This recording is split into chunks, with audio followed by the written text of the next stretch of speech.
Hey, running friends. Welcome to the Wrinkled Runner podcast. I'm Sherry, the Wrinkled Runner. I'm over 50 and I love to run wherever I go, but Buffalo, New York is my home. If you are looking to start to run or you're an older runner, this podcast is especially for you, so subscribe now. I love to help people get running and keep running. Over on the YouTube channel, I talked about SMART goals, S-M-A-R-T, and how to use them in running. Interestingly, there are some reasons that this kind of goal setting can be a bit of an issue, and I'm going to talk about the concerns some have with it today as well.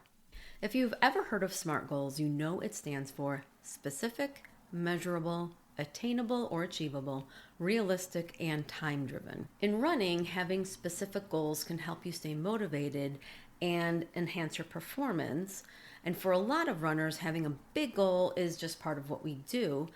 And when we set goals, making them as specific as possible can help stay working towards those goals. Being vague in goal setting really doesn't give us anything concrete to shoot for. Some runners, of course, just want to run and have enough motivation or discipline when motivation is low to run that 4 days a week or whatever, and that's all they want or need, and that is perfect. We have to be careful in the running community that we aren't putting our own goals on others and respect that one person's thing about running, whether you have goals or you run races or you run fast or you run slow, all of that is very different than anyone else's. So we have to make sure that we aren't putting on other runners the things that we think in regards to racing or goal setting and that kind of thing. But for those runners who do want to set goals, using a process such as SMART can help us whittle down and define what it is that we want to do and what we can do. Goals allow us to align our training with an outcome. So for myself, I adhere to my running schedule much more consistently when I have something that I'm working towards, even if it's like fake. Right now I am quote unquote training for a half marathon, but I'm not really going to end that in a race. But I'm trying to, one of the things I do as a runner is try to be half marathon ready at all times, even if I would not be ready to race it and place, but I want to be able distance-wise to be able to run a half marathon at any given time. So having that training written down for myself is motivating and important for me. So we're going to go over each aspect of the SMART goal model. So S stands for specific. If you are wanting to level up your running to be competitive, say, a goal of I'm going to run 3 times a week needs to be enhanced a bit. A specific goal might be I want to be one of the top 3 at a local 5K within the next 2 years, which can be realistic if you're a beginning runner. A specific goal like that will require you to put in some work planning and strategizing for how to get there. M is for measurable, which in running, some of that means that you have to jump into that running journal that I'm always trying to get you to start. The data we get from our watches is a tool for this section of the SMART goal plan. We can see how we are progressing and see what we may need to work on. Measurable can also mean we sign up for and run a race to see how we do and how we are measuring up against our competition. This section of SMART will help hold you accountable. You can see if you're not running the mileage needed or the times needed, or any part of the data that you get from the watch or for your phone or for however you measure. You can see patterns that are developing that maybe tells you need to work on some other things. It gives you a snapshot of how you're doing versus where you want to be, which will lead us to attainable. So all this measuring is going to show you if what your outcome goal is can be achieved in the time frame that you are looking for. If you are keeping track of where you are, you can make adjustments to your goal. This is where a lot of people, a lot of runners get in trouble. They have the specific and they have the measurable and they even have the time-based pieces down, but they ignore the attainable and the realistic part of the SMART goals. It looks like in theory you're using the SMART system, but part of this is knowing when to adjust those goals. Adjusting is part of the process. We have to look at it just as a part of training, not as a failure or, something that we need to quit if we're not being able to reach our goal. Adjusting is part of training. So make sure your goal is attainable, and if it's not, if data is telling you that it's not, then you need to adjust that. You can still have a specific goal, it just may need a bit of adjusting.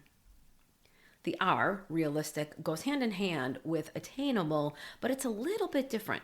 I may have the physical capability of running, say, a sub 4-hour marathon, but it may not be realistic for me at this point in time. Maybe I have to watch grandchildren a few days a week so that I can't get the runs in. Maybe I get an injury and it takes me out of running for a few weeks while I rehab that. Maybe a family member gets sick and I have to devote a lot of time to that. Whatever the reason, life sometimes makes it so that the goals aren't attainable at this time. The realistic part of these goals may come to play at any time during the process. So you may need to adjust and realize that it is not realistic for you to get to a goal, even if the physical capability may be there if you were to be able to train, 4 times a week at these paces with nothing else going on. So sometimes when we have these goals, it's necessary to reassess what our goal is. And you might want to do that on a month-to-month basis, every 6 weeks, something like that. Have a set time in mind for when you reassess whether these goals are going to need to be adjusted. This is where having process goals can come into play. So have some goals that are super attainable on the way to the big goal. For example, in the top 3 5K situation, maybe a process goal would be to be in the top 3 of your age group within a year before trying to go for top 3 overall. And, if you get in the top 3 of your age group within that year, maybe your next goal would be, be in the top 10 overall in the next year and a half before, your 2 years are up where you want to be in the top 3 for a local 5K. Finally, the T stands for time-based. One of my goals is to run an ultra marathon, and I could conceivably shoot for that goal until the day I die, but my time frame is before I'm 60, so that means I have 3.5 years to do it in. This helps my planning and strategy to be more proactive to making that goal happen if I keep that, 3.5 years in mind, whether, it's running 2 marathons a year or starting to run more time-based, like 3.5 hours, 4 hours at a time to get more used to the long time frame of an ultra marathon, going to a trail to run in trails, because a lot of ultra marathons are on trails, and starting to get my body used to that, which is different than running on the road. Those kinds of things can be entered into your training when you have that time goal. Having goals can be important in keeping us motivated, confident, and gives us wins along the way. But having these very specific goals can also have some cons attached to them, especially if we ignore the fact that adjustment will need to happen. If our goals are overly rigid, it can lead to disappointment if we don't attain that goal. And that can lead to quitting entirely, low self-esteem, a bunch of outcomes that we don't want. When we try to make a goal super tight to the exclusion of anything else, it can restrict our flexibility, and that can make you kind of crazy. How many of us have had such a rigid definition of what we want to achieve that we run on icy roads in the winter? We run in dangerously hot weather. We say no to a friend for lunch because we have to get that run in. If you find yourself not being flexible with your training, you're probably ignoring the attainable/realistic/time frame part of the SMART equation. Training and outcome goals almost always need to be adjusted. Like I said, it's part of training, not something to try and avoid. This is why having reassessing periods along the way is so important. Know how to check yourself for overtraining. And I'm going to link you to resources for that in the show notes. Also know when life is telling you that a time frame might have to be moved. Know when the so-called easy runs are always feeling like an RPE of 7, that your pacing needs to be dialed back, and therefore a time goal for a race might need to happen next year instead of next month. You will be so much happier if you adjust your goals along the way. It will take a lot of stress off you. You can enjoy the process of reaching the goal much more. And if your running workouts become a chore or a dread instead of having some fun, and you're not an elite or professional runner, it might be time to rethink. It might be time to just chuck that goal for a few months and just learn to love running again. And acknowledging that can be harder than any workout. Make sure whatever your goal is, it's really what you want. Intrinsic goals, which come from inside, help us in the long term. Extrinsic, which come from outside, say a friend or a parent, want you to win a particular race.